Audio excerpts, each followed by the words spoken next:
ಓಂ ಶಾಂತಿ. ಈ ಆಧ್ಯಾತ್ಮಿಕ ಚಿತ್ರ ಪ್ರದರ್ಶನಿಗೆ ತಮಗೆಲ್ಲರಿಗೂ ಹಾರ್ದಿಕ ಸುಸ್ವಾಗತ. ಈ ಆಧ್ಯಾತ್ಮಿಕ ಚಿತ್ರ ಪ್ರದರ್ಶನದಲ್ಲಿ ನಮ್ಮದೇ ಆಗಿರ್ತಕ್ಕಂಥ ಜೀವನ ಚರಿತ್ರೆಯನ್ನು ವರ್ಣನೆ ಮಾಡಲಾಗಿದೆ. ನಾವೆಲ್ಲರೂ ಸಹ ಜನ್ಮ ಜನ್ಮಾಂತರಗಳಿಂದ ಭಕ್ತಿ ಮಾಡಿದ್ದೀವಿ. ಆ ಭಕ್ತಿಗೆ ಪ್ರತಿಫಲ ಆಧ್ಯಾತ್ಮಿಕ ಸತ್ಯ ಜ್ಞಾನ. ಆ ಜ್ಞಾನಕ್ಕೆ ಪ್ರತಿಫಲ ಸುಖ, ಶಾಂತಿ, ಗತಿ, ಸದ್ಗತಿ, ಮುಕ್ತಿ, ಜೀವನ್ಮುಕ್ತಿ. ಅದನ್ನು ಕೊಡಲಿಕ್ಕೆ ಪರಮಾತ್ಮ ಶಿವನು ಈ ಸೃಷ್ಟಿಗೆ ಅವತರಣೆಯಾಗಿ ಈ ಆಧ್ಯಾತ್ಮಿಕ ಸಂಸ್ಥೆಯ ಮುಖಾಂತರ ಜಗತ್ತಿಗೆ ಸತ್ಯವಾಗಿರ್ತಕ್ಕಂಥ ಜ್ಞಾನವನ್ನು ಹೇಳ್ತಾರೆ. ಅದಕ್ಕೆ ಈ ಆಧ್ಯಾತ್ಮಿಕ ಸಂಸ್ಥೆಯ ಹೆಸರು ಪ್ರಜಾಪಿತ ಬ್ರಹ್ಮಕುಮಾರೀಸ್ ಈಶ್ವರೀಯ ವಿಶ್ವವಿದ್ಯಾಲಯ. ಈಶ್ವರೀಯ ವಿಶ್ವವಿದ್ಯಾಲಯ ಅಂದರೆ ಏನು? ಇಲ್ಲಿ 4 ಶಬ್ದಗಳಿದೆ. ಈಶ್ವರೀಯ, ವಿಶ್ವ, ವಿದ್ಯಾ, ಆಲಯ. ಈಶ್ವರೀಯ ಅಂತ ಹೇಳಿದ್ರೆ ಈಶ್ವರನ ಅಂತ. ಹೇಗೆ ಭಾರತೀಯ ಅಂತ ಹೇಳಿದಾಗ ಭಾರತದವನು ಅಂತ ಹೇಳಲಾಗತ್ತಲ್ಲ, ಹಾಗೆ ಈಶ್ವರೀಯ ಅಂತ ಹೇಳಿದರೆ ಈಶ್ವರನ.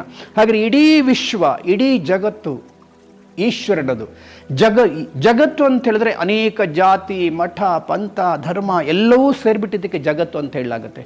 ಹಾಗಾದರೆ ಈಶ್ವರನು ಇಡೀ ಜಗತ್ತಿಗೆ, ವಿಶ್ವಕ್ಕೆ ಬೇಕಾಗಿರ್ತಕ್ಕಂಥ ವಿದ್ಯೆ ಅಂತ ಹೇಳಿದರೆ ಜ್ಞಾನ, ಅರಿವು, ತಿಳುವಳಿಕೆ, ನಾಲೆಡ್ಜ್, ಇದನ್ನು ಹೇಳ್ತಕ್ಕಂಥ ಆಲಯ, ಸಂಸ್ಥಾನ. ಹಾಗಾದರೆ ಈ ಪ್ರಜಾಪಿತ ಬ್ರಹ್ಮಕುಮಾರೀಸ್ ಈಶ್ವರೀಯ ವಿಶ್ವವಿದ್ಯಾಲಯ, ಇದರ ಫೌಂಡರ್ ಪ್ರಜಾಪಿತ ಬ್ರಹ್ಮ ಅಂತ. ಇವರ ಹೆಸರು ದಾದಾ ಲೇಖರಾಜ್ ಅಂತ. 1936 ಇವರಿಗೆ 60 ವರ್ಷ ವಯಸ್ಸಾಗಿರುತ್ತೆ. ಜೀವನದಲ್ಲಿ ಭಾಳಷ್ಟು ಮಹಾನ್ ವ್ಯಕ್ತಿ. ಜೀವನದಲ್ಲಿ 12 ಜನ ಗುರುಗಳು ಮಾಡ್ಕೊಂಡಿರ್ತಾರೆ.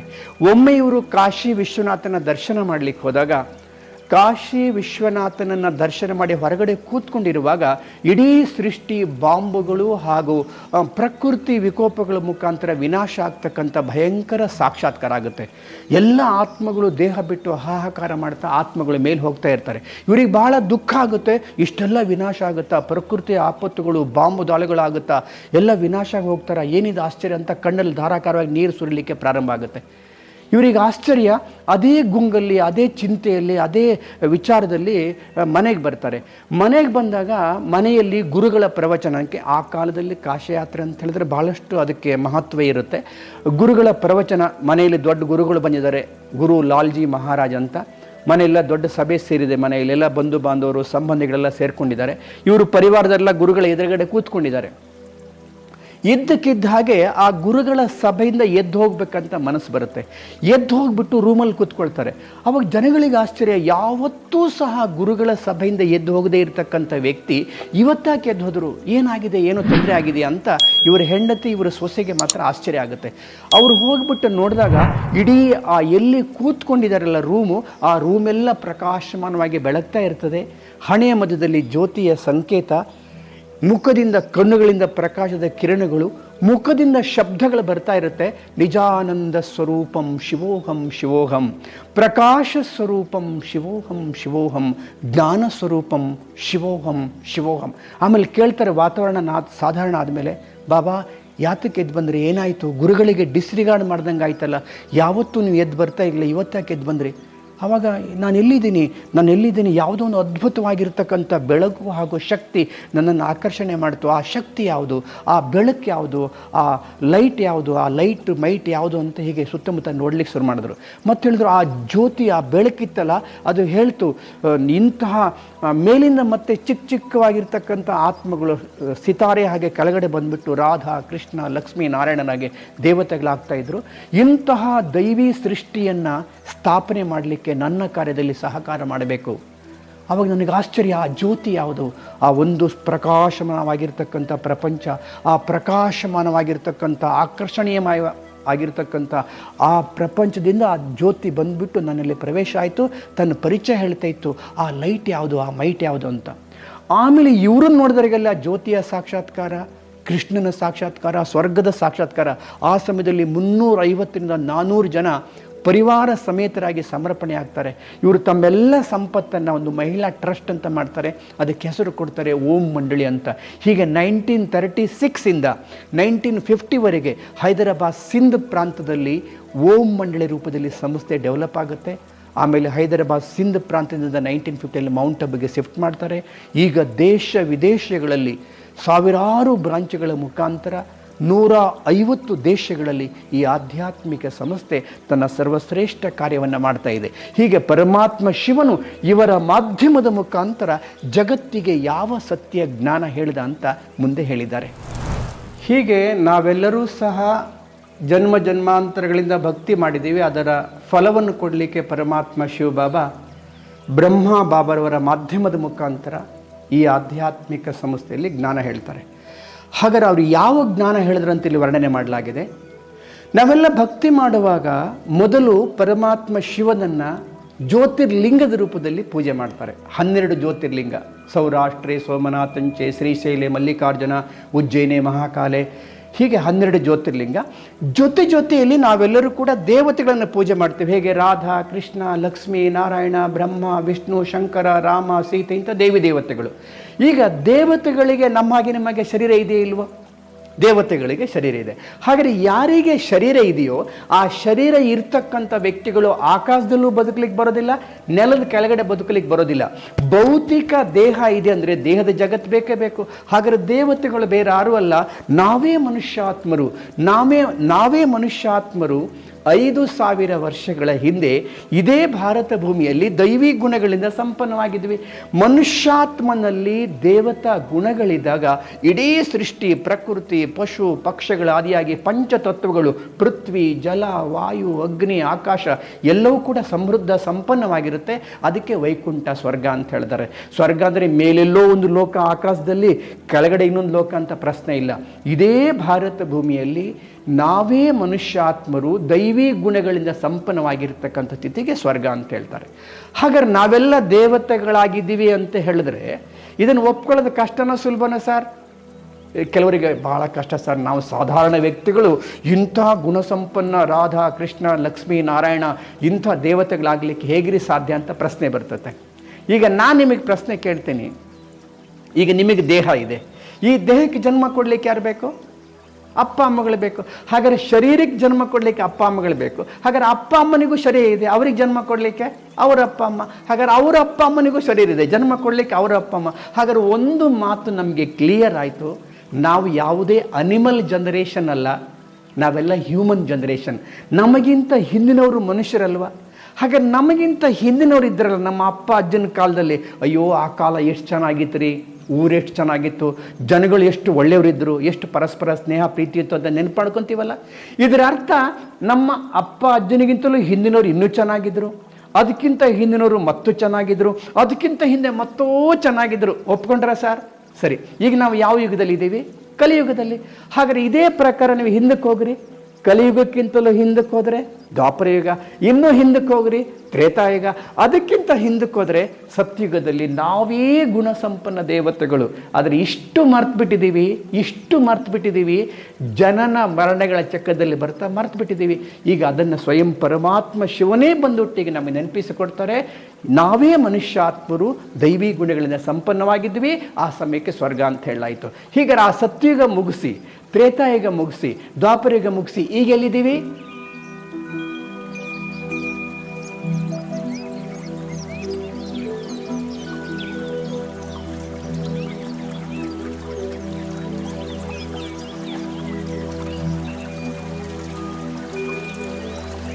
ಹೀಗೆ ನಾವೆಲ್ಲರೂ ಸಹ ಆತ್ಮಗಳು ಹುಟ್ಟು ಸಾವಿನ ಚಕ್ರದಲ್ಲಿ ಬರ್ತಾ ಸತ್ಯುಗ ಮುಗಿಸಿ, ತ್ರೇತಾಯುಗ ಮುಗಿಸಿ, ದ್ವಾಪರಯುಗ ಮುಗಿಸಿ, ಈಗ ಕಲಿಯುಗದಲ್ಲಿದ್ದೀವಿ. ಅಲ್ಲೂ ಮನುಷ್ಯರಿದ್ದಾರೆ, ಇಲ್ಲೂ ಮನುಷ್ಯರು, ಅಲ್ಲೂ ಪ್ರಕೃತಿ, ಇಲ್ಲೂ ಪ್ರಕೃತಿ, ಅಲ್ಲೂ ಮಹಲ್ಗಳಿವೆ, ಇಲ್ಲೂ ಮಹಲ್ಗಳಿವೆ. ಆದರೆ ಪ್ರಕೃತಿ ಪ್ರದೂಷಣೆಯಾಗಿದೆ, ಮನುಷ್ಯಾತ್ಮರಲ್ಲಿ ಅಶಾಂತಿ, ದುಃಖ ಇದೆ. ಭೌತಿಕ ರೂಪದಲ್ಲಿ ಬಹಳ ಸಂಪತ್ತು, ಆದರೆ ಆಧ್ಯಾತ್ಮಿಕ ಸಂಪತ್ತು ಇಲ್ಲದೆ ಇರೋದ್ರಿಂದ ಎಲ್ಲವೂ ಇದ್ದರೂ ಕೂಡ ಜಗತ್ತು ಯಾವ ಕಡೆ ಹೋಗ್ತಾ ಇದೆ? ವಿನಾಶದ ಕಡೆಗೆ. ಅದಕ್ಕೆ ಸರ್ವಜ್ಞ ಒಂದು ಕಡೆ ಹೇಳ್ತಾರೆ, ತಲೆಗೆ ಬಡಿದಾಟ ತಲೆಗೊಬ್ಬ ತಾ ಹಿರಿಯ, ಕೊಲೆಗೆಲಸವಾಗಿ ದಿನಕೂಲಿ, ಇನ್ನೇನು ಕಲಿಕಾಲ ಮಹಿಮೆ ಸರ್ವಜ್ಞ. ಕೂಲಿ ಕೊಟ್ಟು ಕೊಲೆ ಮಾಡಿಸೋ ಸಮಯ, ಅದಕ್ಕಿಂತ ಕಲಿಕಾಲ ಇನ್ನೆಷ್ಟು ವರ್ಣನೆ ಮಾಡಲಿ. ನರಕ ಅಂದರೆ ಮತ್ತೊಂದು ಲೋಕ ಇಲ್ಲ, ಈಗಿರ್ತಕ್ಕಂಥ ದುಃಖದ ಪ್ರಪಂಚ. ಹಾಗಾದ್ರೆ ಅನೇಕ ಜಾತಿ, ಮಠ, ಪಂಥ, ಧರ್ಮ, ಭಕ್ತಿ, ಪೂಜೆ, ಸಾಧು ಸಂತರು, ಮಹಾತ್ಮರು, ಗುರುಗಳು, ಮಠಗಳು, ಮಂದಿರಗಳು ದಿನದಿನಕ್ಕೂ ಜಾಸ್ತಿ ಆಗ್ತಾ ಇದೆ. ಆದರೆ ಜಗತ್ತು ಯಾವ ಕಡೆ ಹೋಗ್ತಾ ಇದೆ? ವಿನಾಶದ ಕಡೆಗೆ. ಹೀಗೆ ಯಾರೂ ರಕ್ಷಕರಿಲ್ಲದಿರುವಾಗ ಪರಮ ರಕ್ಷಕನಾಗಿರ್ತಕ್ಕಂಥ ಪರಮಾತ್ಮ ಶಿವನೇ ಬಂದ್ಬಿಟ್ಟು ಸತ್ಯವಾಗಿರ್ತಕ್ಕಂಥ ಜ್ಞಾನ ಹೇಳ್ತಾರೆ.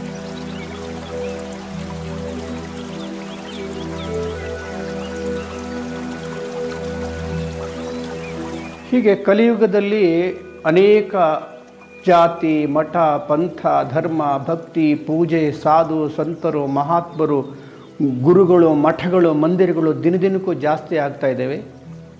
ಎಲ್ಲಿ ನೋಡಿದರೂ ಅಶಾಂತಿ, ದುಃಖ. ಒಂದು ಕಡೆ ಕೊಲೆ, ಸುಲಿಗೆ, ಅನ್ಯಾಯ, ಅತ್ಯಾಚಾರ, ಯುದ್ಧ, ಕಲಹಕ್ಲೇಶಗಳು ನಡೀತಾ ಇದೆ. ಇಲ್ಲಿ ಮೊದಲಾದರೂ ಕೂಡ ಹಿರಿಯರಲ್ಲಿ ಗೌರವ, ಕಿರಿಯರಲ್ಲಿ ಪ್ರೀತಿ, ಸ್ನೇಹ ಭಾವನೆ ಇತ್ತು.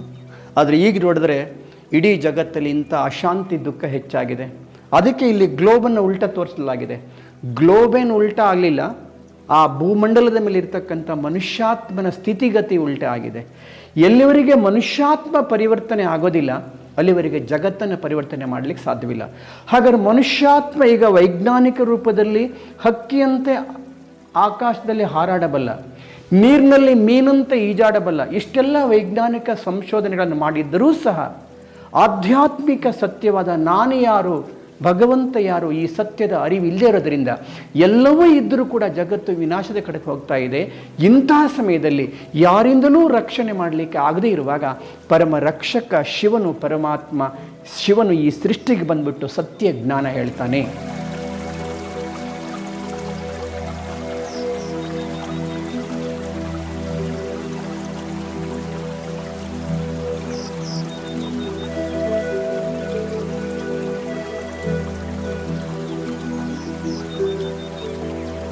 ಹೀಗೆ ಜಗತ್ತಲ್ಲಿ ಅಶಾಂತಿ, ದುಃಖ ಹೆಚ್ಚಾಗಿರುವಾಗ, ಜಗತ್ತನ್ನು ಯಾರಿಂದಲೂ ರಕ್ಷಣೆ ಮಾಡಲಿಕ್ಕೆ ಆಗದೇ ಇರುವಾಗ ಜಗತ್ ರಕ್ಷಕನಾಗಿರ್ತಕ್ಕಂಥ ಪರಮಾತ್ಮ ಶಿವನು ಜಗತ್ತಿಗೆ ಬಂದುಬಿಟ್ಟು ಸತ್ಯವಾಗಿರ್ತಕ್ಕಂಥ ಜ್ಞಾನ ಹೇಳ್ತಾರೆ.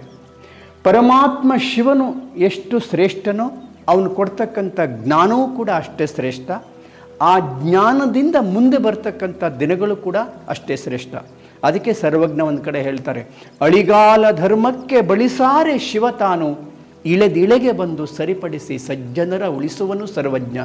ಧರ್ಮಕ್ಕೆ ಅಳಿಗಾಲ ಬಂದಾಗ, ಜಗತ್ತನ್ನು ಯಾರಿಂದಲೂ ರಕ್ಷಣೆ ಮಾಡಲಿಕ್ಕೆ ಆಗದೇ ಇರುವಾಗ ಭಗವಂತ ಶಿವನು ಈ ಇಳೆಗೆ ಅಂದರೆ ಭೂಮಿಗೆ ಇಳಿದು ಬಂದುಬಿಟ್ಟು ರಕ್ಷಣೆ ಮಾಡ್ತಾನಂತ 12ನೇ ಶತಮಾನದಲ್ಲಿ ಹೇಳಿದ್ರು. ಈಗ ಆ ಕಾಲ ಬಂದಿದೆ. ಪರಮಾತ್ಮ ಶಿವನು ವರ್ತಮಾನ ಸಮಯದಲ್ಲಿ ಈ ಆಧ್ಯಾತ್ಮಿಕ ಸಂಸ್ಥೆಯ ಮುಖಾಂತರ ಜಗತ್ತಿಗೆ ಬಂದು ಸತ್ಯವಾಗಿರ್ತಕ್ಕಂಥ ಜ್ಞಾನ ಹೇಳ್ತಾರೆ. ಅವನು ಎಷ್ಟು ಶ್ರೇಷ್ಠನೋ ಅವನು ಕೊಡ್ತಕ್ಕಂಥ ಜ್ಞಾನ ಅಷ್ಟೇ ಶ್ರೇಷ್ಠ. ಆ ಜ್ಞಾನದಿಂದ ಮುಂದೆ ಬರ್ತಕ್ಕಂಥ ದಿನಗಳು ಅಷ್ಟೇ ಶ್ರೇಷ್ಠ. ಹೇಗೆ ದಿನ ಕಳೆದ್ಮೇಲೆ ದಿನ ಬರುತ್ತಲ್ವ, ವಾರ ಕಳೆದ್ಮೇಲೆ ವಾರ ಬರುತ್ತೆ, ತಿಂಗಳು ಕಳೆದ್ಮೇಲೆ ತಿಂಗಳು ಬರುತ್ತೆ, ವರ್ಷ ಕಳೆದ್ಮೇಲೆ ವರ್ಷ ಬರುತ್ತೆ, ಹಾಗೆ ಯುಗ ಕಳೆದ್ಮೇಲೆ ಯುಗ ಬಂದೇ ಬರುತ್ತೆ.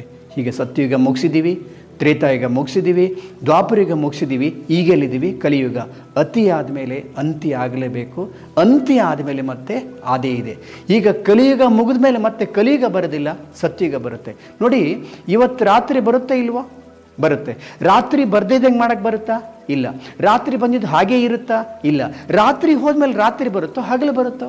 ಹಗಲು ಬರುತ್ತೆ. ಹಾಗೆ ಕಲಿಯುಗ ಅಂತಕ್ಕಂಥ ಅಜ್ಞಾನದ ಅಂಧಕಾರದ ರಾತ್ರಿ ಪರಿವರ್ತನೆ ಆದಮೇಲೆ ಮತ್ತೆ ಕಲಿಯುಗ ಬರೋದಿಲ್ಲ, ಸತ್ಯಯುಗ ಬರುತ್ತೆ. ಆ ಸತ್ಯಯುಗವನ್ನು ತರಲಿಕ್ಕೆ ಸತ್ಯಂ ಶಿವಂ ಸುಂದರಂ ಪರಮಾತ್ಮ ಶಿವನೇ ಬಂದ್ಬಿಟ್ಟು ಸತ್ಯ ಜ್ಞಾನವನ್ನು ಜಗತ್ತಿಗೆ ಪ್ರದಾನ ಮಾಡ್ತಾ ಇದ್ದಾರೆ. ಹೀಗೆ ಭಗವಂತನು ಎಷ್ಟು ಶ್ರೇಷ್ಠನಿದ್ದಾನೋ ಅವನು ಕೊಡ್ತಕ್ಕಂಥ ಜ್ಞಾನವೂ ಕೂಡ ಅಷ್ಟೇ ಶ್ರೇಷ್ಠ. ಅವನು ಕೊಡ್ತಕ್ಕಂಥ ಜ್ಞಾನದಿಂದ ಮುಂದೆ ಬರ್ತಕ್ಕಂಥ ಯುಗವೂ ಕೂಡ ಅಷ್ಟೇ ಶ್ರೇಷ್ಠವಾದುದು. ಸಾಧಾರಣ ಮನುಷ್ಯಾತ್ಮರು ಸಹ ಇಂತಹ ದಿವ್ಯ ಗುಣಸಂಪನ್ನ ದೇವತೆಗಳಾಗ್ತೀವಿ. ಯಥಾ ರಾಜಾರಾಣಿ ತಥಾ ಪ್ರಜಾ. ಪಶು ಪಕ್ಷಿಗಳು, ಪ್ರಕೃತಿ ಎಲ್ಲವೂ ಕೂಡ ಸಮೃದ್ಧವಾಗಿರುತ್ತೆ. ಭಗವಂತನು ಇಂತಹ ದಿವ್ಯ ದೈವಿ ಸೃಷ್ಟಿ ಸ್ವರ್ಗವನ್ನು ಸ್ಥಾಪನೆ ಮಾಡಲಿಕ್ಕೆ ವಿಶ್ವದ ಎಲ್ಲ ಮನುಷ್ಯಾತ್ಮಗಳಿಗೆ ಸತ್ಯವಾಗಿರ್ತಕ್ಕಂಥ ಜ್ಞಾನವನ್ನು ಈಗ ಕೊಡ್ತಾ ಇದ್ದಾರೆ.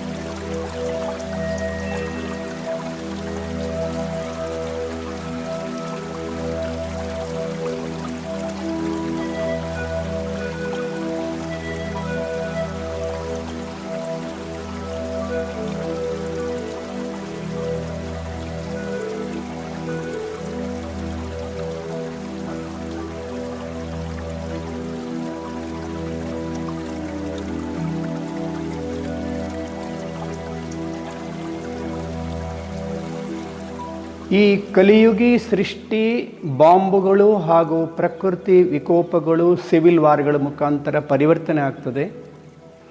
ಈ ಸೃಷ್ಟಿ ಪರಿವರ್ತನೆ ಆದಮೇಲೆ ಈ ಸೃಷ್ಟಿ ಮೇಲಿರ್ತಕ್ಕಂಥ ನಾವೆಲ್ಲ ಮನುಷ್ಯಾತ್ಮರುಗಳು ಕೂಡ ದೇಹ ಬಿಡ್ತೀವಿ.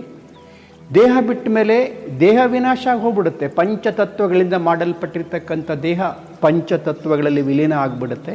ಅದರ ಆತ್ಮ ಅಭೌತಿಕ ಶಕ್ತಿ, ಅವಿನಾಶ ಆಗಿರ್ತಕ್ಕಂಥ ಶಕ್ತಿ. ಆತ್ಮನಿಗೊಂದು ಮನೆ ಇದೆ, ಅದಕ್ಕೆ ಬ್ರಹ್ಮಾಂಡ ಮುಕ್ತಿಧಾಮ ಅಂತ ಹೇಳಲಾಗುತ್ತೆ. ಈ ಕಲಿಯುಗಿ ಸೃಷ್ಟಿ ಪರಿವರ್ತನೆ ಆದಮೇಲೆ ನಾವೆಲ್ಲ ಆತ್ಮಗಳು ವಾಪಸ್ ಅಲ್ಲಿ ಹೋಗ್ತೀವಿ.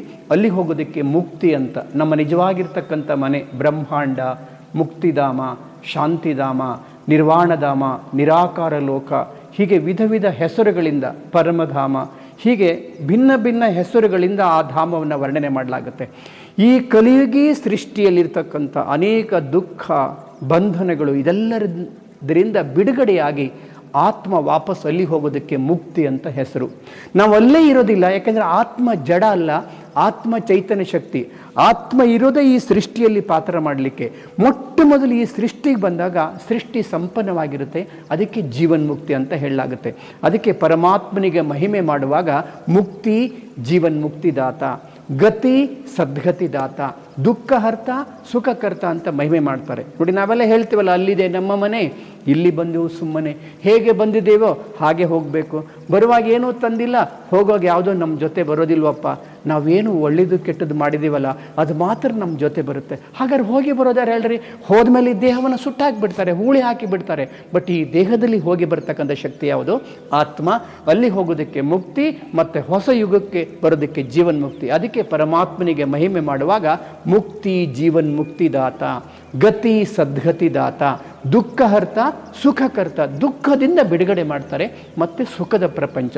ಮುಂದೆ ಬರ್ತಕ್ಕಂಥ ಯುಗದಲ್ಲಿ ಜೀವನ ಇದೆ, ಆದರೆ ಎಲ್ಲವೂ ಇದೆ, ಅದರ ಸುಖ ಶಾಂತಿ ಸಮೃದ್ಧಿ ಇರುತ್ತೆ, ಜೀವನದ ಬಂಧನ ಇಲ್ಲ. ಅದಕ್ಕೆ ಜೀವನ್ಮುಕ್ತಿ ಅಂತ ಹೇಳಲಾಗುತ್ತೆ. ಹೀಗೆ ಭಗವಂತನಿಗೆ ಮುಕ್ತಿ ಜೀವನ್ಮುಕ್ತಿದಾತ ಅಂತ ಹೇಳಲಾಗುತ್ತೆ. ಮುಂದೆ ಬರ್ತಕ್ಕಂಥ ಯುಗದಲ್ಲಿ ಜೀವನ ಇರ್ತದೆ, ಪರಿವಾರ ಇರುತ್ತೆ, ಆದರೆ ಜೀವನದ ಬಂಧನಗಳಾಗಿರ್ತಕ್ಕಂಥ ದುಃಖ ಶಾಂತಿ ಯಾವುದೇ ಇರೋದಿಲ್ಲ. ಮುಂದೆ ಬರ್ತಕ್ಕಂಥ ಯುಗದಲ್ಲಿ ಅಲ್ಲಿರ್ತಕ್ಕಂಥ ಬಾಲ್ಯಾವಸ್ಥೆ, ಚಿತ್ರಕಲೆ, ನೃತ್ಯ ಕಲೆ, ಸಂಗೀತ ಕಲೆ, ಅಲ್ಲಿರ್ತಕ್ಕಂಥ ಸ್ವಯಂವರದ ದೃಶ್ಯ, ಹೀಗೆ ಯಥಾ ರಾಜ ರಾಣಿ ತಥಾ ಪ್ರಜಾ, ಸರ್ವರು ಸರ್ವ ಸದ್ಗುಣಗಳಿಂದ ಸಂಪನ್ನವಾಗಿರ್ತೀವಿ. ಅದಕ್ಕೆ ದೇವತೆಗಳಿಗೆ ಸರ್ವಗುಣ ಸಂಪನ್ನ, ಸೋಲಾಕಲ ಸಂಪೂರ್ಣ, ಸಂಪೂರ್ಣ ನಿರ್ವಿಕಾರಿ, ಮರ್ಯಾದಾ ಪುರುಷೋತ್ತಮ, ಅಹಿಂಸಾ ಪರಮೋಧರ್ಮಿ ಅಂತ ಮಹಿಮೆ ಮಾಡಲಾಗುತ್ತೆ. ಹೀಗೆ ನಾವೇ ಮನುಷ್ಯಾತ್ಮರು 5000 ವರ್ಷಗಳ ಹಿಂದೆ ಇದೇ ಭಾರತ ಭೂಮಿಯಲ್ಲಿ ಇಂಥ ದೈವಿ ಗುಣ ಸಂಪನ್ನ ದೇವತೆಗಳಾಗಿದ್ವಿ. ಒಂದೇ ಧರ್ಮ, ಒಂದೇ ಜಾತಿ, ಒಂದೇ ಕುಲ, ಒಂದೇ ಭಾಷೆ ಇರುತ್ತೆ. ಅದಕ್ಕೆ ಆದಿ ಸನಾತನ ದೇವಿ ದೇವತಾ ಧರ್ಮ ಅಂತ ವರ್ಣನೆ ಮಾಡಲಾಗುತ್ತೆ. ಅಲ್ಲಿರ್ತಕ್ಕಂಥ ಸಭೆ ಸಮಾರಂಭಗಳು, ಅಲ್ಲಿರ್ತಕ್ಕಂಥ ಬಂಗಾರದ ಮಹಲುಗಳು, ಅಲ್ಲಿರ್ತಕ್ಕಂಥ ಪುಷ್ಪಕ ವಿಮಾನಗಳನ್ನು ಸಂಕ್ಷಿಪ್ತ ರೂಪದಲ್ಲಿ ಇಲ್ಲಿ ವರ್ಣನೆ ಮಾಡಲಾಗಿದೆ.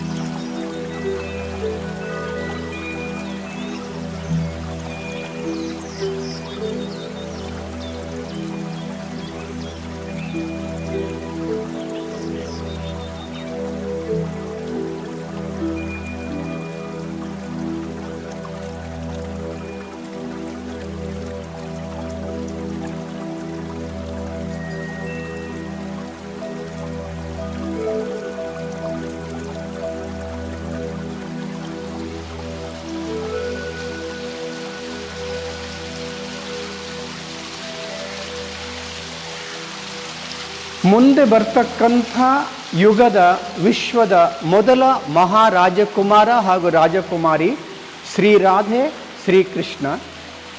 ರಾಧಾಕೃಷ್ಣನ ಬಾಲ್ಯದ ಹೆಸರು. ರಾಧಾಕೃಷ್ಣನಿಗೆ ಸ್ವಯಂವರ ಆದಮೇಲೆ ಅವರ ಹೆಸರು ಚೇಂಜ್ ಆಗುತ್ತೆ, ಶ್ರೀ ಲಕ್ಷ್ಮೀ ಶ್ರೀನಾರಾಯಣ. ಮುಂದೆ ಬರ್ತಕ್ಕಂಥ ವಿಶ್ವದ ಮೊದಲ ಮಹಾರಾಜ ಮಹಾರಾಣಿ ಲಕ್ಷ್ಮೀನಾರಾಯಣ. ಇದೇ ಭಾರತ ಭೂಮಿಯಲ್ಲಿ 2500 ವರ್ಷಗಳವರೆಗೆ ನಾವೆಲ್ಲ ಮನುಷ್ಯಾತ್ಮರು ಅಂಥ ದೈವಿ ಗುಣ ಸಂಪನ್ನ ದೇವತೆಗಳಾಗಿದ್ವಿ. ಅಲ್ಲಿರ್ತಕ್ಕಂಥ ಬಂಗಾರದ ಮಹಲುಗಳು, ಅಲ್ಲಿರ್ತಕ್ಕಂಥ ಪುಷ್ಪಕ ವಿಮಾನಗಳು, ಹೀಗೆ ಭಾರತ ಭೂಮಿಯಲ್ಲಿ ಸ್ವರ್ಗ ಇತ್ತು ಅನ್ನೋದನ್ನು ಎಲ್ಲ ಅನೇಕ ಮಹಾನ್ ಗ್ರಂಥಗಳಲ್ಲಿ ಭಿನ್ನ ಭಿನ್ನ ಧರ್ಮದವರು ಕೂಡ ಭಾರತ ಭೂಮಿಯಲ್ಲಿ ಸ್ವರ್ಗ ಇತ್ತು ಅಂತ ಹೇಳಿದ್ದಾರೆ. ಹೀಗೆ ಭಾರತದ ಧಾರ್ಮಿಕ ಶಾಸ್ತ್ರಗಳಲ್ಲಿ ದ್ವಾರಕ ಅಂತ ಹೇಳ್ತಾರೆ, ಸುವರ್ಣಯುಗ ಅಂತ ಹೇಳ್ತಾರೆ, ವೈಕುಂಠ ಅಂತ ಹೇಳ್ತಾರೆ, ಸ್ವರ್ಗ ಅಂತ ಹೇಳ್ತಾರೆ, ಕೈಲಾಸ ಅಂತ ಹೇಳ್ತಾರೆ. ಹಾಗಾದರೆ ಎಲ್ಲಿತ್ತು ಹೇಗಿತ್ತು ಅಂತ ಯಾರಿಗೂ ರಹಸ್ಯ ಗೊತ್ತಿಲ್ಲ. ಇನ್ನು ಅನ್ಯ ಧರ್ಮದವರು ಮುಸ್ಲಿಂ ಧರ್ಮ ಹೇಳ್ತಾರೆ ಬಹಿಸ್ತ್ ಅಂತ ಹೇಳ್ತಾರೆ, ಸ್ವರ್ಗ ಅಂತ ಹೇಳ್ತಾರೆ, ಜನ್ನತ್ ಅಂತ ಹೇಳ್ತಾರೆ. ಕ್ರಿಶ್ಚಿಯನ್ ಹೇಳ್ತಾರೆ ಪ್ಯಾರಡೈಸ್ ಅಂತ ಹೇಳ್ತಾರೆ, ಹೆವನ್ ಅಂತ ಹೇಳ್ತಾರೆ.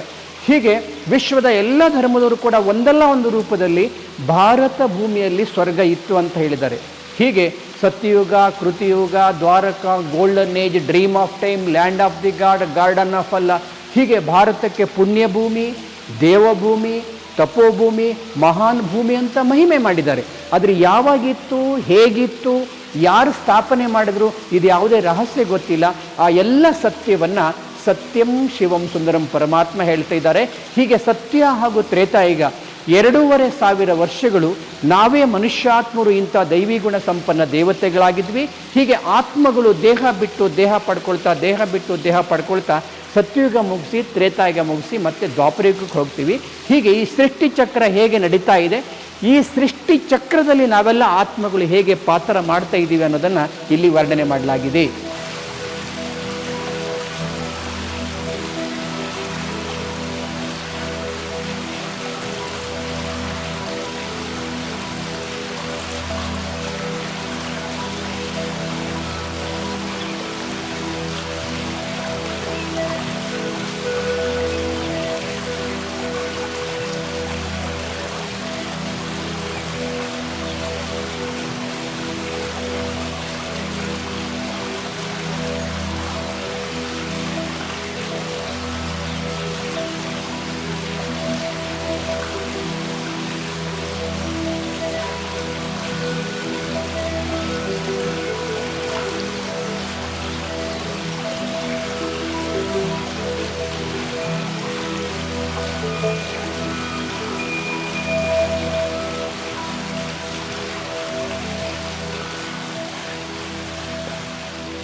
ಸತ್ಯ ಹಾಗೂ ತ್ರೇತಾಯುಗದಲ್ಲಿ 2500 ವರ್ಷಗಳು ಇದೇ ಭಾರತ ಭೂಮಿ ಸ್ವರ್ಗವಾಗಿತ್ತು.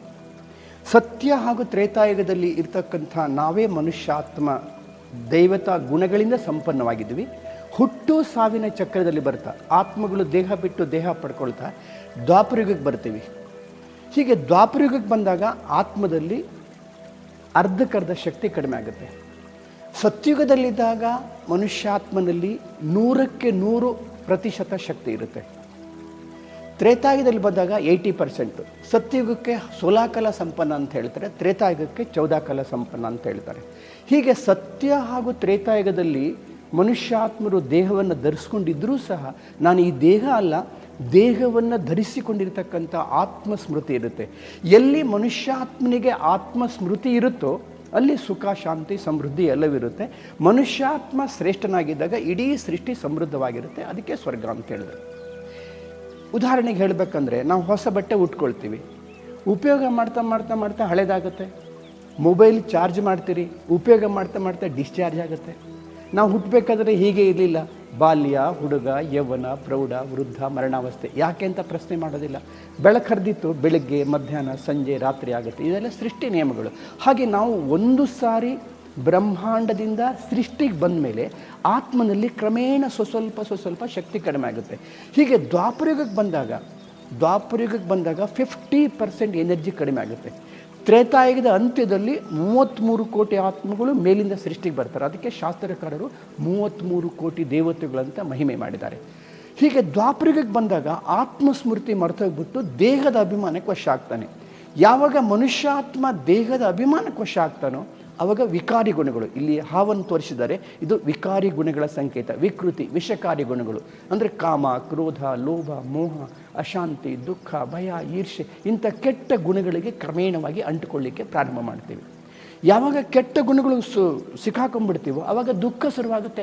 ಯಾವಾಗ ದುಃಖ ಶುರುವಾಗುತ್ತೋ ಆಗ ಮನುಷ್ಯ ವಿಚಾರ ಮಾಡ್ತಾನೆ ಏನು ಮಾಡಬೇಕಂತ. ಆವಾಗ ಭಕ್ತಿ ಸ್ಟಾರ್ಟ್ ಆಗುತ್ತೆ ದ್ವಾಪರಯುಗದಲ್ಲಿ. ಅದಕ್ಕಿಂತ ಮೊದಲು ಯಾವುದೇ ಭಕ್ತಿ ಇರೋಂಗಿಲ್ಲ. ಸತ್ಯ ತ್ರೇತಾಯುಗದಲ್ಲಿ ಸ್ವಯಂ ಪೂಜ್ಯರಾಗಿದ್ವಿ. ದ್ವಾಪರಯುಗ ಬಂದಾಗ ಭಕ್ತಿ ಸ್ಟಾರ್ಟ್ ಆಗುತ್ತೆ.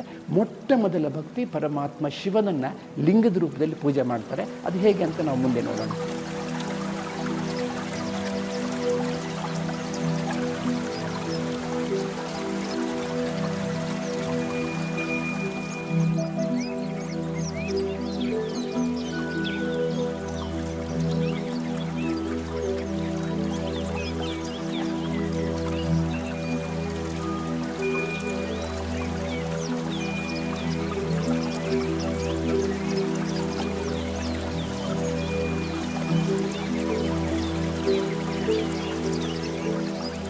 ಹೀಗೆ ದ್ವಾಪರಯುಗದಲ್ಲಿ ಮೊಟ್ಟ ಮೊದಲು ಭಕ್ತಿ ಪ್ರಾರಂಭ ಆಗುತ್ತೆ.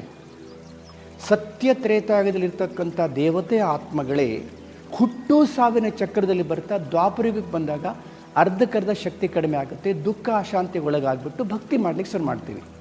ಮೊಟ್ಟ ಮೊದಲ ಭಕ್ತಿ ಪರಮಾತ್ಮ ಶಿವನನ್ನು ಲಿಂಗದ ರೂಪದಲ್ಲಿ ಪೂಜೆ ಮಾಡ್ತಾರೆ. ಅಲ್ಲಿರ್ತಕ್ಕಂಥ ದ್ವಾಪರಯುಗದ ಆದಿಯಲ್ಲಿ ವಿಕ್ರಮಾದಿತ್ಯ ರಾಜನಿಗೆ ಪರಮಾತ್ಮ ಜ್ಯೋತಿಯ ಸಾಕ್ಷಾತ್ಕಾರ ಆಗುತ್ತೆ. ಅವನು ಜ್ಯೋತಿರ್ಲಿಂಗ ಮಾಡ್ಕೊಂಡು ಪೂಜೆ ಮಾಡ್ತಾನೆ. ಅದಕ್ಕೆ ನಾವು ಶಾಸ್ತ್ರಗಳಲ್ಲಿ ಕೇಳ್ತೀವಲ್ಲ, 12 ಜ್ಯೋತಿರ್ಲಿಂಗದ ಮಹಿಮೆ ಮಾಡ್ತಾರೆ. ಸೌರಾಷ್ಟ್ರೇ ಸೋಮನಾಥಂಚೆ, ಶ್ರೀಶೈಲೆ ಮಲ್ಲಿಕಾರ್ಜುನ, ಉಜ್ಜೇನೆ ಮಹಾಕಾಲೆ, ಓಂಕಾರ ಮಮಲೇಶ್ವರ, ಪರಳೆ ವೈದ್ಯನಾಥ, ಢಾಕಿನ್ಯ ಭೀಮಶಂಕರ, ಸೇತುಬಂದಿತು ರಾಮೇಶ್ವರಂ, ನಾಗೇಶ್ವರಂ ದ್ವಾರಕಾವನೆ, ವಾರಣಾಶಂ ವಿಶ್ವೇಶ್ವರಂ, ತ್ರಯಂಕಂ ಗೌತಮಿ ತಟೆ, ಹಿಮಾಲಯೇತು ಕೇದಾರಂ, ಗಶ್ಮೇಶಂ ಶಿಲಾಲೆ ಅಂತ 12 ಜ್ಯೋತಿರ್ಲಿಂಗದ ರೂಪದಲ್ಲಿ ಪೂಜೆ ಮಾಡ್ತಾರೆ. ಮೊದಲ ಲಿಂಗ ಸೌರಾಷ್ಟ್ರದ ಸೋಮನಾಥೇಶ್ವರ ಲಿಂಗ. ನಾವೆಲ್ಲ ಹಿಸ್ಟ್ರಿ ಓದ್ತೀವಲ್ಲ, 1036ನೇ ಇಸ್ವಿಯಲ್ಲಿ ಗಜನಿ ಮಹಮ್ಮದ್ದು 17 ಬಾರಿ ಲೂಟಿ ಮಾಡ್ಕೊಂಡು ಹೋಗ್ತಾನೆ. ಹಾಗಾದ್ರೆ ಒಂದು ಮಂದಿರವನ್ನು 17 ಬಾರಿ ಲೂಟಿ ಮಾಡ್ಕೊಂಡು ಹೋಗೋಷ್ಟು ಸಂಪತ್ತಿತ್ತು ಅದು ಕಲಿಯುಗದ ಆದಿಯಲ್ಲಿ ಅಂತ ಹೇಳಿದ್ರೆ, ಅದಕ್ಕಿಂತ ಮೊದಲು ಭಾರತ ಎಷ್ಟು ಸಮೃದ್ಧವಾಗಿತ್ತು ಅಂತ ಜಸ್ಟ್ ನೀವು ವಿಚಾರ ಮಾಡಿರಿ. ಇಲ್ಲಿ 2 ಶಬ್ದಗಳು ಹೇಳ್ತಾರೆ, ಜ್ಯೋತಿ ಹಾಗೂ ಲಿಂಗ. ಪರಮಾತ್ಮ ಹೇಗಿದ್ದಾನೆಂದರೆ ಜ್ಯೋತಿ ಸ್ವರೂಪನಾಗಿದ್ದಾನೆ. ಆ ಅಭೌತಿಕ ಶಕ್ತಿ ಆಗಿರ್ತಕ್ಕಂಥ ಅಭೌತಿಕ ಜ್ಯೋತಿಯನ್ನು ಭೌತಿಕ ಚಕ್ಷುಗಳಿಂದ ನೋಡಲಿಕ್ಕೆ ಸಾಧ್ಯವಿಲ್ಲ.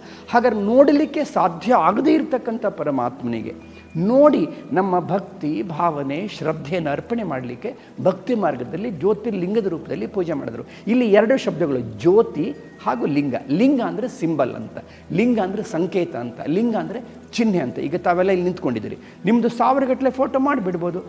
ದೊಡ್ಡ ಸೈಜ್ ಮಾಡ್ಬೋದು, ಬ್ಲ್ಯಾಕ್ ಆ್ಯಂಡ್ ವೈಟ್ ಮಾಡ್ಬೋದು, ಕಟೌಟ್ ಸೈಜ್ ಮಾಡ್ಬೋದು, ಪಾಸ್ಪೋರ್ಟ್ ಸೈಜ್ ಮಾಡ್ಬೋದು. ಆದರೆ ನೀವಿರ್ತಕ್ಕಂಥವ್ರು ಒರಿಜಿನಲಿ ಒಬ್ಬರೇ ಅಲ್ವಾ? ಹಾಗೆ ಜಗತ್ತಿಗೆ ಭಗವಂತ ಒಬ್ಬನೇ. ಅವನನ್ನು ಗುರುತಿಸ್ಲಿಕ್ಕೆ ಅವನಿಗೆ ನಮ್ಮ ಭಕ್ತಿ ಭಾವನೆ ಶ್ರದ್ಧೆ ಅರ್ಪಣೆ ಮಾಡಲಿಕ್ಕೆ ಲಿಂಗ ಮಾಡಿಕೊಂಡು ಪೂಜೆ ಮಾಡಲಾಯಿತು.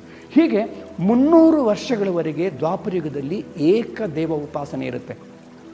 ಹೀಗೆ ಒಂದು ಕಡೆ ಭಕ್ತಿ ಸ್ಟಾರ್ಟ್ ಆಗಿತ್ತು. ಹಾಗಾದ್ರೆ ಭಕ್ತಿ ಸ್ಟಾರ್ಟ್ ಮಾಡಿರೋದು ಯಾರು ಸತ್ಯತ್ರೇತಾಯುಗದಲ್ಲಿ ದೇವತೆಗಳಾಗಿದ್ದರೋ ಅದೇ ಆತ್ಮಗಳು ಹುಟ್ಟು ಸಾವಿನ ಚಕ್ರದಲ್ಲಿ ಬರ್ತಾ ದ್ವಾಪರಯುಗದಲ್ಲಿ ಭಕ್ತಿ ಮಾಡ್ತೀವಿ.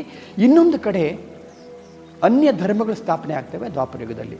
ಮೊದಲ ಧರ್ಮ ಇಬ್ರಾಹಿಂ ಮುಖಾಂತರ ಇಸ್ಲಾಂ ಧರ್ಮ, ಬುದ್ಧನ ಮುಖಾಂತರ ಬೌದ್ಧ ಧರ್ಮ, ಯೇಸು ಕ್ರಿಸ್ತನ ಮುಖಾಂತರ ಕ್ರಿಶ್ಚಿಯನ್ ಧರ್ಮ, ಶಂಕರಾಚಾರ್ಯ ಮುಖಾಂತರ ಸನ್ಯಾಸಿ ಧರ್ಮ, ಗುರುನಾನಕ್ ಮುಖಾಂತರ ಸಿಖ್ ಧರ್ಮ, ಹೀಗೆ ಅನೇಕ ಧರ್ಮಗಳು. ಅಲ್ಲಿ ಇಬ್ರಾಹಿಂ ಯಾವುದೇ ಧರ್ಮ ಸ್ಥಾಪಕರು ನೋಡ್ರಿ ತಮಗೆ ತಾವು ಪರಮಾತ್ಮ ಅಂತ ಹೇಳಂಗಿಲ್ಲ, ಪರಮಾತ್ಮನಿಗೆ ಜ್ಯೋತಿ ಅಂತ ಹೇಳಿದ್ರು. ಅದಕ್ಕೆ ಇಬ್ರಾಹಿಂ ಹೇಳ್ತಾರೆ ಅಲ್ಲಾಹ್ ಖುದಾ ಅಲ್ಲಾಹ್ ಏಕ್ ನೂರ್ ಅಂತ ಹೇಳಿದ್ರು. ಅಲ್ಲಾ ಅಂತ ಹೇಳಿದ್ರೆ ಪ್ರಭು ಅಂತ, ನೂರ್ ಅಂತ ಹೇಳಿದ್ರೆ ಪ್ರಕಾಶ ಅಂತ. ಪ್ರಭು ಹೇಗಿದ್ದಾನಂದರೆ ಪ್ರಕಾಶ ಸ್ವರೂಪ. ಇದು ಉರ್ದು ಶಬ್ದ. ಅಲ್ಲ ಅಂದರೆ ಪ್ರಭು, ನೂರ್ ಅಂದರೆ ಪ್ರಕಾಶ. ಹಾಗಾದರೆ ಜ್ಯೋತಿ ಅಂತ ಹೇಳಿದ್ರು ಅದೇನೆ, ಪ್ರಕಾಶ ಅಂತ ಹೇಳಿದ್ರು ಅದೇನೆ ಅಲ್ವಾ? ಮತ್ತು ಅವ್ರು ಹೇಳ್ತಾರೆ ಅಪ್ನೆ ಆಪ್ಕು ರೂಹು ಸಮಜೋ ಅಲ್ಲಾ ನೂರ್ ಕೊ ಯಾದ್ ಕರೋ. ಅಂದರೆ ನಿಮ್ಮನ್ನು ನೀವು ರೂಹ್ ಅಂದರೆ ಆತ್ಮ ಅಂತ ತಿಳ್ಕೊಳ್ರಿ, ಪರಮಾತ್ಮ ನೂರು ಅಂದರೆ ಪ್ರಕಾಶ, ಅವನು ನೆನಪಾಡಿ ಅಂತ ಹೇಳ್ತಾರೆ. ಹೀಗೆ ಅಲ್ಲ ಅಂತ ಹೇಳಿದ್ರು, ನೂರ್ ಅಂತ ಹೇಳಿದ್ರು ಅದೇನೆ, ಜ್ಯೋತಿ ಅಂತ ಹೇಳಿದ್ರು ಅದೇನೆ. ಹಾಗೆ ಇನ್ನು ಬುದ್ಧನಿಗೆ ಸಾಕ್ಷಾತ್ಕಾರ ಆಗುತ್ತೆ, ಅವನು ಹೇಳ್ತಾರೆ ದಿವ್ಯ ಜ್ಯೋತಿ ಅಂತ, ಡಿವೈನ್ ಲೈಟ್ ಅಂತ. ಹಾಗಾದ್ರೆ ದಿವ್ಯ ಜ್ಯೋತಿ ಯಾವುದು? ಪರಮಾತ್ಮ ಜ್ಯೋತಿ ಸ್ವರೂಪ. ಆಮೇಲೆ ಗುರುನಾನಕ್ ಯೇಸು ಕ್ರಿಸ್ತ ಹೇಳ್ತಾನೆ god is light, I am not A god, I am A messenger of god, he is kindly light. ಅಂದರೆ ಪರಮಾತ್ಮ ಬೆಳಕಿನ ಸ್ವರೂಪ ಅಂತ ಹೇಳ್ತಾನೆ.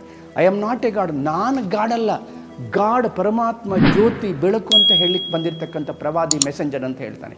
ಹಾಗಾದ್ರೆ ಜ್ಯೋತಿ ಅಂತ ಹೇಳಿದ್ರು ಅದೇನೆ, ನೂರಂತ ಹೇಳಿದ್ರು ಅದೇನೆ, ದಿವ್ಯ ಜ್ಯೋತಿ ಅಂತ ಹೇಳಿದ್ರು ಅದೇನೆ, ಗಾಡ್ ಈಸ್ ಲೈಟ್ ಅಂತ ಹೇಳಿದ್ರು ಅದೇ ಅಲ್ವಾ? ಆಮೇಲೆ ಆದಿ ಶಂಕರಾಚಾರ್ಯ ಹೇಳ್ತಾರೆ, ಸನ್ಯಾಸಿ ಧರ್ಮ ಸ್ಥಾಪಕರು, ಏಕಂ ಸತ್ವಿಪ್ರಾಹ ಬಹುಧಾ ವದಂತಿ. ಸತ್ಯ ಒಂದೇ ಇದೆ, ಆದರೆ ಪಂಡಿತರು ಆ ಸತ್ಯವನ್ನು ಭಿನ್ನ ರೂಪದಲ್ಲಿ ವರ್ಣನೆ ಮಾಡಿದ್ರು. ಹಾಗಾದರೆ ವಿಶ್ವಕ್ಕೆ ಸತ್ಯವಾಗಿರ್ತಕ್ಕಂಥ ಒಬ್ಬನೇ ಪರಂಜ್ಯೋತಿ ಸ್ವರೂಪ. ಇನ್ನು ಗುರುನಾನಕ್ ಹೇಳ್ತಾರೆ ಏಕ ಓಂಕಾರ ನಿರಾಕಾರ ಸತ್ಯನಾಮ ಸತ್ ಕರ್ತಾಪುರಕ್ ನಿರ್ಭಯ್ ನಿರ್ವೈರ್ ಅಯೋನಿಜ ಅಜನ್ಮ ಐಸ್ ಅಲಗಲ್, ಈ ಭಿನ್ನ ಭಿನ್ನ ರೂಪದಲ್ಲಿ ವರ್ಣನೆ ಮಾಡ್ತಾರೆ. ಅಂದರೆ ಪರಮಾತ್ಮ ಜ್ಯೋತಿ ಸ್ವರೂಪ, ಓಂಕಾರ ಸ್ವರೂಪ ಅಂತ. ಹೀಗೆ ಅಜನ್ಮ ಜನನ ಮರಣಗಳ ಚಕ್ರದಲ್ಲಿ ಬರೋದಿಲ್ಲ ಅಂತ. ಆಮೇಲೆ ಋಷಿಮುನಿಗಳು ಹೇಳ್ತಾರೆ ಗುರು ಬ್ರಹ್ಮ ಗುರುರ್ ವಿಷ್ಣು ಗುರುದೇವೋ ಮಹೇಶ್ವರ, ಗುರು ಸಾಕ್ಷಾತ್ ಪರಬ್ರಹ್ಮ. ಸಾಕ್ಷಾತ್ ಪರಬ್ರಹ್ಮ ಅಂದರೆ ಪರಂಜ್ಯೋತಿ ಸ್ವರೂಪ. ಇದು ಸಂಸ್ಕೃತ ಶಬ್ದ. ಹೀಗೆ ವಿಶ್ವದ ಎಲ್ಲರೂ ಸಹ, ವಿಶ್ವದ ಸರ್ವ ಧರ್ಮದವರು ಕೂಡ ಒಬ್ಬನೇ ಆಗಿರ್ತಕ್ಕಂಥ ಪರಂಜ್ಯೋತಿ ಆಗಿರ್ತಕ್ಕಂಥ ಪರಮಾತ್ಮನಿಗೆ ತಮ್ಮದೇ ಆಗಿರ್ತಕ್ಕಂಥ ಭಾಷೆಯಲ್ಲಿ ವರ್ಣನೆ ಮಾಡಿದ್ದಾರೆ. ಹಾಗಾದರೆ ಜ್ಯೋತಿ ಅಂತ ಹೇಳಿದ್ರು ಅದೇನೆ, ನೂರ್ ಅಂತ ಹೇಳಿದ್ರು ಅದೇನೆ, ದಿವ್ಯ ಜ್ಯೋತಿ ಅಂತ ಹೇಳಿದ್ರು ಅದೇನೆ, ಗಾಡ್ ಈಸ್ ಲೈಟ್ ಅಂತ ಹೇಳಿದ್ರು ಅದೇನೆ, ಓಂಕಾರ ಸ್ವರೂಪ ಅಂತ ಹೇಳಿದ್ರು ಅದೇನೆ, ಪರಬ್ರಹ್ಮ ಅಂತ ಹೇಳಿದ್ರು ಕೂಡ ಅದೇನೆ. ಹೀಗೆ ವಿಶ್ವದ ಸರ್ವರೂ ಸ್ವೀಕಾರ ಮಾಡ್ತಕ್ಕಂಥ ಏಕಮೇವ ಪರಮ ಸತ್ಯ ಪರಮಾತ್ಮ ಪರಂಜ್ಯೋತಿ ಸ್ವರೂಪ ಅಂತ ವರ್ಣನೆ ಮಾಡಲಾಗಿದೆ. ಇನ್ನು ದ್ವಾಪರಯುಗದಲ್ಲಿ ಋಷಿಮುನಿಗಳು ಶಾಸ್ತ್ರ ಬರೆದರು. ಮಹಾಭಾರತದಲ್ಲಿ ಯದಾ ಯದಾ ಹಿ ಧರ್ಮಸ್ಯ ಗ್ಲಾನಿರ್ಭವತಿ ಭಾರತ, ಮಹಾಭಾರತ ಹಾಗೂ ಶ್ರೀಮದ್ ಭಗವದ್ಗೀತೆಯಲ್ಲಿ ವರ್ಣನೆ ಮಾಡಿದ್ರು. ಯಾವಾಗ ಅಧರ್ಮದ ಉನ್ನತಿ ಆಗುತ್ತೋ, ಸದ್ಧರ್ಮದ ಅವನತಿ ಆಗುತ್ತೋ, ಆಗ ಸಾಧು ಸಂತರಾದಾಗಿ ಅವರನ್ನು ಎಲ್ಲರನ್ನು ಉದ್ಧಾರ ಮಾಡಲಿಕ್ಕೆ ಭಗವಂತ ಸೃಷ್ಟಿಗೆ ಬರ್ತಾನೆ ಅಂತ ಸೂಚನೆ ಮಾಡಿದ್ದಾರೆ. ಈಗ ಯದಾ ಯದಾ ಹಿ ಧರ್ಮಸ್ಯ ಗ್ಲಾನಿರ್ಭವತಿ ಭಾರತ ಅಭ್ಯುತ್ಥಾನಂ ಅಧರ್ಮಸ್ಯ ತದಾತ್ಮಾನಂ ಸೃಜಾಮ್ಯಹಂ ಪರಿತ್ರಾಣಾಯ ಸಾಧೂನಾಂ ವಿನಾಶಾಯ ಚ ದುಷ್ಕೃತಾಂ ಧರ್ಮ ಸಂಸ್ಥಾಪನಾರ್ಥಾಯ ಸಂಭವಾಮಿ ಯುಗೆ ಯುಗೆ ಅಂತ ಇಲ್ಲಿ ಬರೆದಿದ್ದಾರೆ. ನಾನು ನಿಮಗೆ ಪ್ರಶ್ನೆ ಕೇಳ್ತೇನೆ, ದ್ವಾಪರಯುಗದಲ್ಲಿ ಧರ್ಮಗ್ಲಾನಿ ಆಗಿದೆಯಾ? ಒಂದು ವೇಳೆ ದ್ವಾಪರಯುಗದಲ್ಲಿ ಧರ್ಮಗ್ಲಾನಿ ಆಗಿಬಿಟ್ಟು ಅವತ್ತೆಲ್ಲಾದರೂ ಭಗವಂತ ಬಂದುಬಿಟ್ಟು ಸದ್ಧರ್ಮ ಸ್ಥಾಪನೆ ಮಾಡಿದರೆ ದ್ವಾಪರಯುಗ ಮುಗಿದ ಮೇಲೆ ಕಲಿಯುಗ ಬರಬಾರ್ದಾಗಿತ್ತಲ್ರಿ? ಯಾಕಂದರೆ ಅಧರ್ಮ ಹೆಚ್ಚಾದಾಗ ಬಂದ್ಬಿಟ್ಟು ಸದ್ಧರ್ಮ ಸ್ಥಾಪನೆ ಮಾಡ್ತಾನೆ, ಅಧರ್ಮಗಳನ್ನು ವಿನಾಶ ಮಾಡ್ತಾನೆ ಅಂತ ಹೇಳಿದ ಮೇಲೆ, ಹಾಗಾದ್ರೆ ದ್ವಾಪರಯುಗದಲ್ಲಿ ಬಂದ್ಬಿಟ್ಟು ಆ ಕಾರ್ಯ ಮಾಡಿದರೆ ದ್ವಾಪರಯುಗ ಮುಗಿದ ಮೇಲೆ ಸತ್ವಿಕ ಬರಬೇಕಾಗಿತ್ತು, ಸುಖದ ಪ್ರಪಂಚ ಬರಬೇಕಾಗಿತ್ತು. ಹಾಗಾದ್ರೆ ನಾವು ದ್ವಾಪರಯುಗ ಮುಗಿಸ್ಬಿಟ್ಟು ಎಲ್ಲಿ ಬಂದಿದ್ದೀವಿ? ಕಲಿಯುಗಕ್ಕೆ ಬಂದಿದ್ದೀವಿ. ಹಾಗಾದ್ರೆ ಇದು ನಡೆದಿರ್ತಕ್ಕಂಥ ರಹಸ್ಯ ಅಲ್ಲ, ಇದು ಬರೆದಿರ್ತಕ್ಕಂಥ ರಹಸ್ಯ. ಋಷಿಮುನಿಗಳು ಕಲಿಯುಗದ ಕೊನೆಯಲ್ಲಿ ಈಗ ನಡೀತಕ್ಕಂಥ ಎಲ್ಲ ಸಂಕೇತಗಳನ್ನು ಶಾಸ್ತ್ರಕಾರರು ಮೊದಲೇ ನಮಗೆ ಸೂಚನೆ ಮಾಡಿದ್ರು. ಇಂಥ ಧರ್ಮಗ್ಲಾನಿಯ ಸಮಯ ಬರುತ್ತೆ, ಯಾರೂ ರಕ್ಷಕರು ಇರೋದಿಲ್ಲ. ಧರ್ಮಗಳಲ್ಲಿ ಕಲಹಕ್ಲೇಶಗಳು. ಈಗ ನೋಡ್ತೀವಲ್ಲ, ಕ್ರಿಶ್ಚಿಯನ್ ದೇಶಗಳಲ್ಲೇ ಯುದ್ಧ ನಡೀತಾ ಇದೆ, ಮುಸಲ್ಮಾನ್ ದೇಶಗಳ ಯುದ್ಧ ನಡೀತಾ ಇದೆ, ಇನ್ನು ಇಡೀ ಜಗತ್ತಲ್ಲಿ ಅಶಾಂತಿ, ದುಃಖ, ಕಲಹಕ್ಲೇಶಗಳು ನಡೀತಾ ಇದೆ. ಈ ಸಮಯದ ವರ್ತಮಾನ ಸಮಯದ ಸೂಚನೆಯನ್ನು ಶಾಸ್ತ್ರಕಾರರು ನಮಗೆ ಮೊದಲೇ ಮಹಾನ್ ಗ್ರಂಥಗಳಲ್ಲಿ ಸೂಚನೆ ಮಾಡಿದ್ದಾರೆ. ಹಾಗಾದರೆ ಏನು ಸೂಚನೆ ಮಾಡಿದ್ದಾರೆ? ಅದರ ಹಿಂದೆ ಇರತಕ್ಕಂಥ ಆಧ್ಯಾತ್ಮಿಕ ರಹಸ್ಯ ಏನು ಅನ್ನೋದನ್ನು ನಾವು ಮತ್ತೆ ಅರ್ಥ ಮಾಡ್ಕೊಳ್ಳೋಣ.